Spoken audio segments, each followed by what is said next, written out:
Our founders debated extensively over which branch of government should have the power to declare or initiate war. Virtually unanimously, they decided, and what was entered into the Constitution was that the declaration or initiation of war would be the power of Congress. Now, we have many advocates, many of whom are here today, who have been advocates for an expansive notion of presidential power. They often argue that wars are not really wars, that they're kinetic actions or drug busts.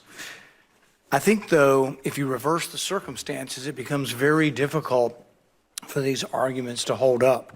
So I would ask you, if a foreign country bombed our air defense missiles, captured and removed our president, and blockaded our country, would that be considered an act of war? Well, I think your question is about and I will acknowledge you've been very consistent on all these points the entire career. So let me, no matter who's in charge. So I will point to two things. The first is it's hard for us to conceive that an operation that lasted about 4.5 hours and was a law enforcement operation to capture someone we don't recognize as a head of state, indicted in the United States, wanted with a $50 million bounty. My question would be, if it only took 4 hours to take our president, it's very short, nobody dies on the other side, nobody dies on our side, it's perfect.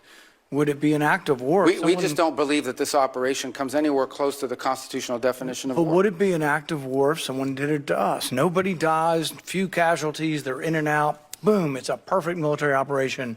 Would that be an act of war? Of course it would be an act of war. I'm probably the most anti-war person in the Senate, and I would vote to declare war if someone invaded our country and took our president. So I think we need to at least acknowledge this is a one-way argument. One-way arguments that don't rebound, that you can't apply to yourselves, that cannot be universally applicable, are bad arguments.